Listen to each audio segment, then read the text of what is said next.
네, 어제 대선 승리를 선언한 바이든 미국 대통령 당선인은 성당 미사에 참석하는 것으로 첫 일정을 소화했습니다. 트럼프 대통령은 전날 갔던 골프장을 다시 찾았는데 대선 결과에 불복하고 대규모 소송전을 이어가겠다는 태세입니다. 국제부 연결해서 자세한 내용 알아보겠습니다. 이어진 기자. 네, 국제부입니다. 예. 자, 미국은 아직 일요일인데요. 바이든 당선인 승리 선언 이후에 지금 어떤 하루를 보냈습니까? 네, 바이든 당선인은 승리 선언 후 맞은 첫 휴일에 평소처럼 성당을 방문했습니다. 바이든 당선인은 존 F 케네디 전 대통령에 이어 미국 대통령에 선출된 두 번째 가톨릭 신자입니다. 델라웨어주 윌민턴 자택 부근에 있는 성 요셉 성당을 찾았는데요. 큰아들 보 바이든이 묻힌 곳이자 바이든 당선인이 늘 다니던 성당입니다. 딸과 손자들과 함께 조금 늦게 참석했다가 미사가 끝나기 전에 성당을 떠났습니다. 경호로 인해 다른 교인들에게 방해가 되지 않기 위해서입니다. 취재진에게 별다른 발언은 없었습니다.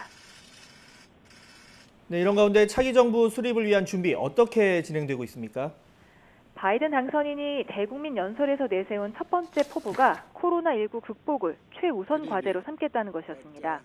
미국은 현재 코로나19 신규 확진자가 하루 10만 명이 넘고 누적 환자가 1,000만 명이 넘을 정도로 상황이 심각합니다. 현지 시간으로 월요일, 우리 시간으로 내일 오전 중 과학자와 전문가로 구성된 코로나19 대응팀이 발표될 예정입니다. 정권 인수 작업도 속도를 낼 것으로 보입니다. 대선 후보로 확정된 지난 5월부터 150명 규모로 활동해오고 있는 당선인 인수위원회를 취임식 전까지 300명 규모로 늘릴 것으로 보입니다.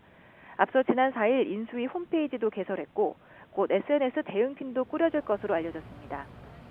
AP통신은 바이든 당선인이 이번 주 중 기관 검토팀을 발족한다고 전했습니다. 이는 원활한 정권 인수를 위해 현 행정부의 핵심 기관에 접근할 수 있도록 인수 업무를 담당한 참모들로 구성되는 팀입니다. 네. 하지만 트럼프 대통령이 지금 선거 결과에 불복한 상황이어서요. 대선이 이렇게 개운하게 끝난 건 아닌 상황인데요. 트럼프 대통령 입장은 그대로입니까? 네, 아직까지는 소송전을 불사하겠다는 입장입니다.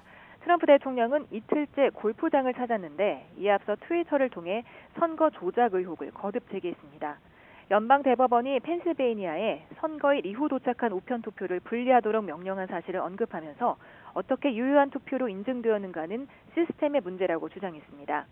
그러면서 인증 관련 시스템에 문제가 있다면 이는 전체 선거에 심각한 영향을 주는 것이라고 주장했습니다.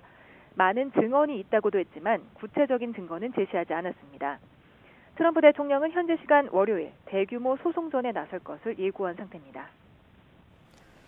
네, 이런 가운데 트럼프 대통령 주변에서는 이 소송전을 밀어붙여야 한다는 주장 그리고 이 결과에 승복해야 한다는 입장이 서로 엇갈리고 있죠.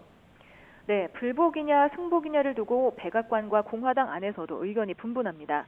트럼프 대통령을 옹호하는 측근으로는 두 아들 도널드 주니어와 에릭 트럼프를 꼽을 수 있습니다. 공화당에도 싸움에 힘을 보태줄 것을 촉구하고 있는 것으로 알려졌습니다. 반면 승복하자는 기류도 흐르고 있습니다. 정권 임계를 원활하게 약속하는 쪽으로 입장을 조율해야 한다는 것입니다. 소송을 통해 결과가 뒤집힐 가능성이 희박하다고 보고 품위 있는 출구를 모색해야 한다는 내부 그룹의 의견이 나오고 있습니다. 사위인 제러드 쿠슈너 백악관 선임 보좌관, 부인인 멜라니아 여사, 그리고 마크 메도스 백악관 비서실장이 대표적입니다. 트럼프와 같은 당 소속인 조지 W 부시 전 대통령도 대선은 공정했고 결과는 분명하다며 바이든 당선인에게 축하 전화를 했습니다. 마지막까지 품위를 지킬 수 있는 가장 현명한 방법으로 이 시점에서 트럼프 대통령이 승복해야 한다는 게 이들의 의견입니다. 지금까지 국제부에서 전해드렸습니다.